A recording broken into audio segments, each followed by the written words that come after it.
Hey guys, this is Lovin Meets with the star of Heeramandi, Netflix's biggest show at the moment, Taha Shah Badussha. What an interview. He spoke about how his mom is the key to success and how hard work, grind, consistency compounded to make him one of the stars of the show. He even talked about love. So if you have missed the episode, don't forget to subscribe to the Lovin Meets podcast wherever you get your podcast from and enjoy.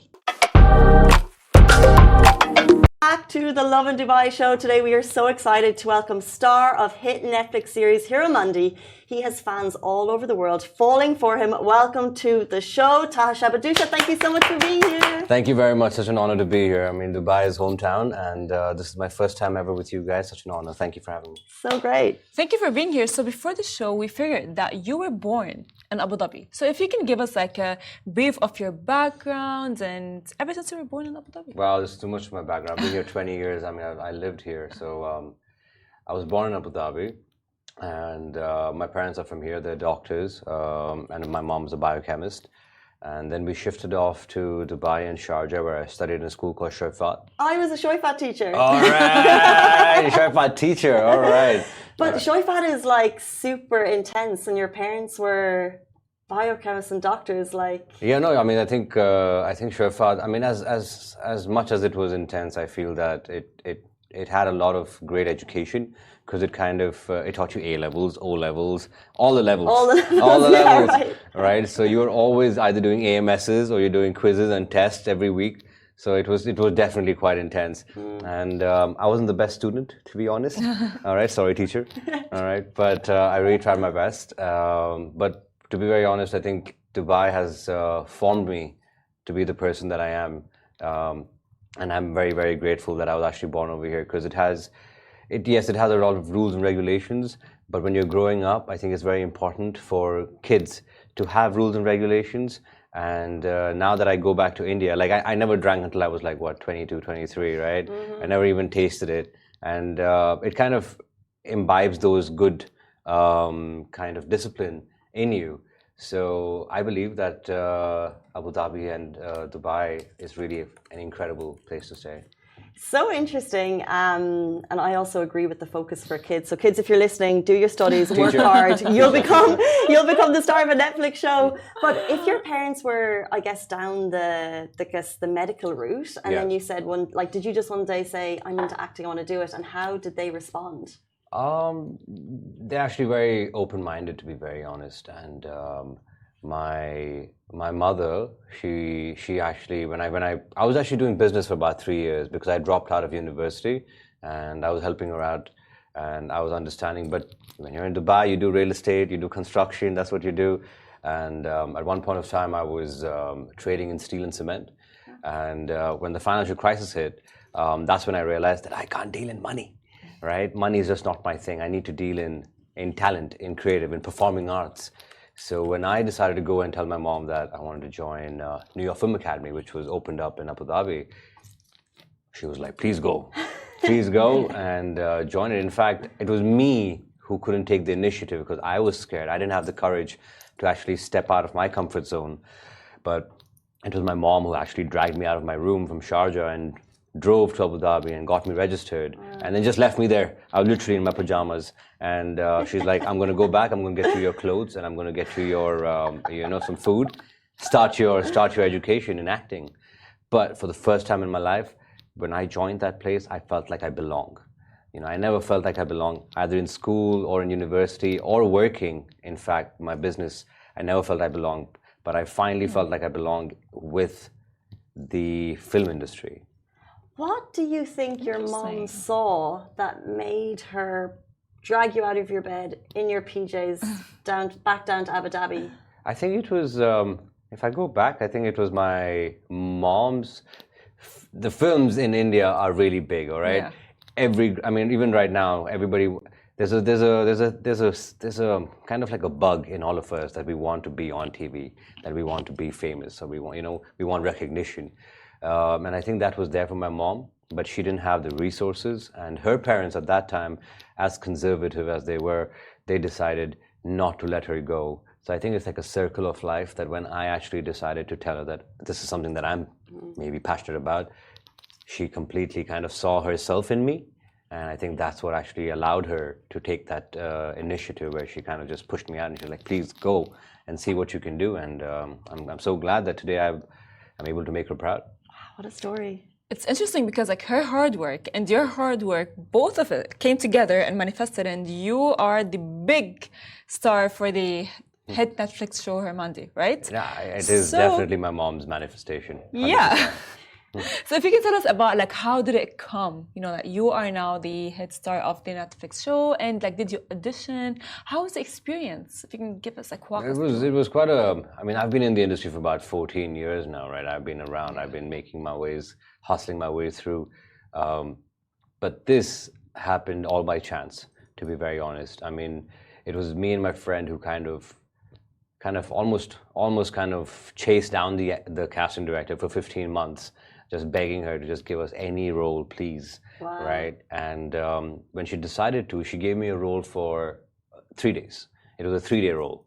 And I said, no problem. You know, all I need is one scene, and if the incredible Mr. Sanjay Leela Bhansali decides that this guy is good, maybe in his next show or his next film, he might increase my role, make me a bigger character. I said, okay, let's go. So I signed the contract, you know, and as God wanted it, I guess Mr. Bhansali called me back and he's like, he just talked to me and then he decided to give me a bigger role, which was a role of a revolutionary in the series. And I was very happy because mostly in my life that never used to happen, right? So I was like, all right, this is a good chance, you know. So I went, I did the look test, passed that round, was about to sign the contract about 2-3 weeks later, and then I get a call back from him again. And he's like, I mean, from his office, and they're like, I'm sorry, but still kind of changed his mind. So I'm like, dude, I'm going to lose out on this. I'm sure, because this always happens when something good happens, something bad happens, right? So I said, you know what, this is life, no problem. I will accept it. I'll go back to the 3-day role. I went up to him. He called me for a meeting. I said, sir, look, I really apologize if I did something wrong. I don't know what I did, but if I did, I'm sorry. Please don't take me out because this is the biggest opportunity of my life, right? Please. And he was very kind, very generous. He said, please have a seat. So I sat down and he basically said that, I saw your look test. You've done really well. And I see something in your eyes. I want you for the lead of my show. Ooh. So, yeah, like I said, fate. And I don't know. It's just Mr. Bhansali. And only a person of his caliber would be able to pinpoint on somebody who really has nothing and put him at this pedestal. This is It was meant to be. It was meant to be. Like he's the Spielberg of India, 100%, right? 100%. What was that like for you? Because this feels like the magical moment in any actor's career. Yeah, no, I think at that moment of time I was completely. I think I thought he was pulling my leg. Right, I was completely shocked, to be very honest, and I didn't react to him. So he's like, "You don't want it." I said, "I don't understand what's exactly happening right now, sir. I'm so sorry." And then he's like, go downstairs and take the audition script. And then the audition process started, which actually went on for quite some time. But past those rounds, and then I had to wait for 3 months with radio silence. I had no idea whether I was going to get it or not. I even called the casting director and I'm like, look, I don't want the lead role. You know, give me the other role or I'm going to die from a heart attack. You know, please just give me that. Shouldn't be that you cast somebody for that and he decides to go with somebody else for this. And I'm left nowhere, you know. So, but I just waited for 3 months. Nobody got back to me, and finally, I had an opportunity in front of me, which I got 3 projects. One international project, which was giving me good money as well, and here I had radio silence. I had nothing, right? So I asked my mom, what should I do? She's like, whatever your heart says, go ahead and do it. So I'm like, projects and money? Nothing. Which one should I take? You know, so I'm like, okay, I guess I'll go with nothing. Nothing. You know, and the hope. And I left these 3 projects. I canceled them. And literally 3 days prior to that, after that, I get a call from Mr. Bhansali and they're like, he's like, you're my Tajdar, come to set. Wow. Wow. So, what a story. Yeah, man. Quite, at that moment of time, I was like, oh my God, which one? Yeah. That's amazing that you were turning down projects to get there. I mean, honestly, this is the most exciting things. Yeah. This is honestly, it was like meant to be, and you must. I think you for sure thank your mom a lot for, I would say, you know, like having you go there. But I have a question. We love the drama, so It's just like a bit of a question that's not very dramatic, but who did you enjoy working with most? On set? I mean, of course. I mean, I guess I spent the most amount of time with Charmin, who's my romantic interest in the series. So definitely, she has to be her. But I think the closest connection that I had was with my grandmother, Farida Jalal. I think because, I mean, first of all, she's a veteran in the industry. She's been there for 50 plus years, and very inclusive, very warm, very loving. Has great stories, right, from her past. And I think my best, very free-flowing relationship was with her. But of course, my longest time was with Charmin, and I think she's incredible. And on set, did you guys have a feeling that this would become one of the biggest Netflix shows? Did you know it was happening? Well, it was Mr. Bhansali, like you just said, he's a Spielberg of our country. I mean, it really can't get bigger than that. It's Netflix and it's Mr. Bhansali put together. So, and he leaves no stone unturned when he's shooting, as you can see. So, no, we were definitely hoping that it would reach the audience like it already has. Of course, you never know the end and what happens. But of course, we had a hint that this is going to be the biggest series that comes out of India. And it clearly is. So again, all thanks to Netflix and Mr. Bhansali. I mean, if they both weren't put together, this wouldn't be as iconic as what it is. And a great team. Yes, of course, of course. Yeah, I mean, honestly, we're so happy for you. But of course, you know, it's all amazing and everything worked out in your favor. But there must have been a struggle coming through. So if you can mention like a struggle that you have went through throughout your career. Throughout my career. And specifically with this show. Oh my God. Throughout my career, there's too many struggles, to be honest.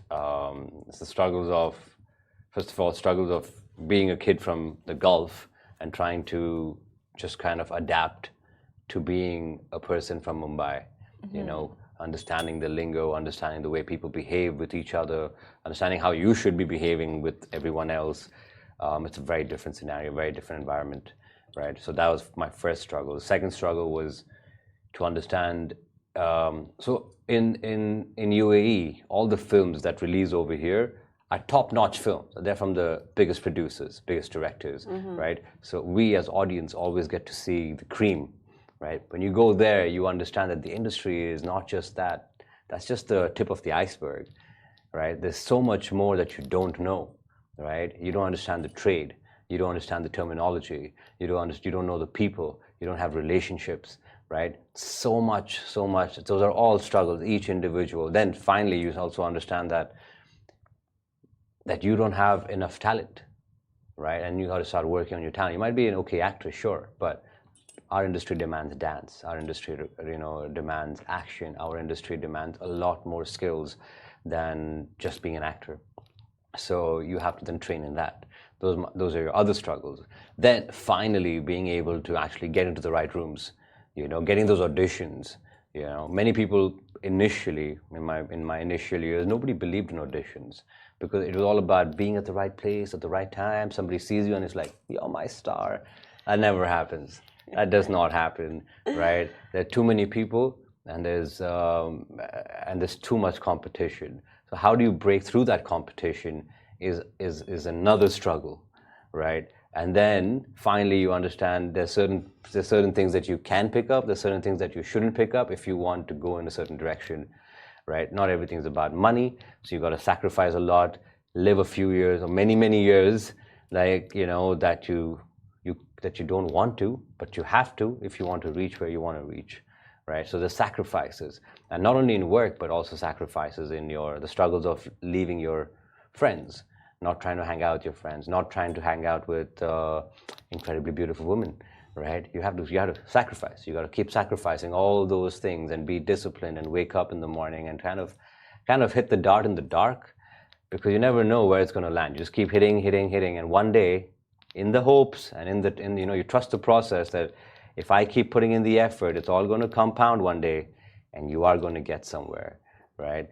So I think all of these are individual struggles that you need to face on a daily basis, and you wake up every morning thinking like, oh man, I don't want to do this, but you just got to keep doing it, man. That's the struggle every day. Every day you open your eyes, you're like, I have to go for training now. I don't want to go for training now, but you have to get up and do it, you know, no matter what. So, yeah. Thank you so much for that, like, incredibly open and honest answer. I really feel like I felt your struggle in the last 14 years, but it brought you to this point and it compounded, and now people all over the world love you. We call this Taj our love from fans. So one of the comments on your recent post is, I fall short of words when it comes to compliments for you. You're the most handsome man alive in the universe. Oh. What's it like getting comments like that? See, I'm not much into looks. I think that looks are God-given, right? I personally prefer comments when people say that your craft is incredible. I have spent so many years, you know, kind of, you know, hitting on my craft and trying to, like, you know, sharpen it. You know, I'm going to courses all over the globe. I've done 15 courses in acting throughout the globe, and I believe that's what makes me, right? Looks and everything else is great. I mean, thank you for thinking I'm handsome, which is amazing, which is really amazing. But when people compliment me about my hard work, when people compliment me that you inspire us with your hard work, with your relentless attitude, you know, your resilience, those things are mine because those are my choices, right? So yeah, I mean, I feel great, but the other compliments that I get are even more precious. What's that? Now, fans love you, but do you love someone? Do I love someone? I love my mom. No, I mean, you know, I think you know what I mean. No, I think I've been there, done that. I've broken my heart too many times. I feel that in such a fast-paced world at this moment of time, you know, giving your heart away is very fickle because it's a right swipe, left swipe kind of a world at the moment, right? So it's not the way it used to be, right? When I was growing up, early 2000s, late 90s, right? There was no Instagram. There was all these apps. Nothing was so easily accessible. And you actually value relationships. You value love letters. You value when you go and you write, T loves this or T loves that. You value that things, right? And at this moment of time, it's like, oh, not you, then somebody else. Not somebody else, then somebody else. So it's very fickle. It's very difficult to find the right person that you actually want to give your heart to. And sometimes when you do give your heart, they play soccer with it. So it's like right now, I think God has given me an opportunity to help my family and help my team, you know, help myself to, you know, reach heights in life so that I can give back to society. And I think that's my first love. Really just kind of completely married and, you know, with my passion at the moment. Mm-hmm. You mentioned the sacrifices over the years, and I have to ask, what do you think is the biggest personal sacrifice you have made to get to where you are now professionally? The biggest sacrifice, I guess, would have to be not making friends, not, you know, basically sacrificing your personal life to being where I want to be. Many a times, loneliness can hit you, right? But that's the sacrifice you gotta make because people can be a distraction, right? Everybody has things going on in their life, right? I don't want to complain about my life. I don't want to put it on you, and I don't want you to put it on me, right? So I'm good. So I rather just stay away from people. Not that I don't like them. I love them. I go out. I network. I do what I need to do, but I don't open up, right? And I don't expect anybody else to open up to me either. I think it's very I think that's mostly the sacrifice. So because you don't have that, then you don't hang out. Then you don't go for, like, you know, you don't go out to, let's say, Thailand or wherever you want to go with your friends because you're then alone, right? And you finally understand that this journey is alone. Your journey, not only this, your journey in life is alone, right? So you got to make peace with yourself. I think that's the biggest sacrifice because it's not easy to do. It's not easy to just be at home all the time. It's not easy to wake up in the morning for your classes. It's not easy. You know, who doesn't want to go party? Who doesn't want to go have a good time, good night, right? You know what I mean? But those are the main sacrifices that you need to let go of. If you let go of that, then automatically I think you fall into a well-disciplined life because and I'm a big follower of a lot of these motivational videos that I watch online, and I keep watching it. And one of it said that you have two pains in life, you know, the pain of regret or the pain of discipline. So you got to choose what you want, right? So by the end of it, in the long term, short-term pleasures are great, you know, but the long term, which is going to take you a while, those things that's your legacy. Love that. You mentioned earlier there's a lot of competition. Yeah. But comes with that, you know, a lot of people who would, or I would say aspiring actors, who would want to make their way in the industry. So if you can give them one advice, what would it be? This one advice just won't make it, to be honest. But one thing is, if you start waking up at 7 o'clock, things just kind of fall into place. You know what I mean? Early mornings, what do you hear? The early bird catches the worm. Yes. It's like that. So my mom always says that nothing good happens at night.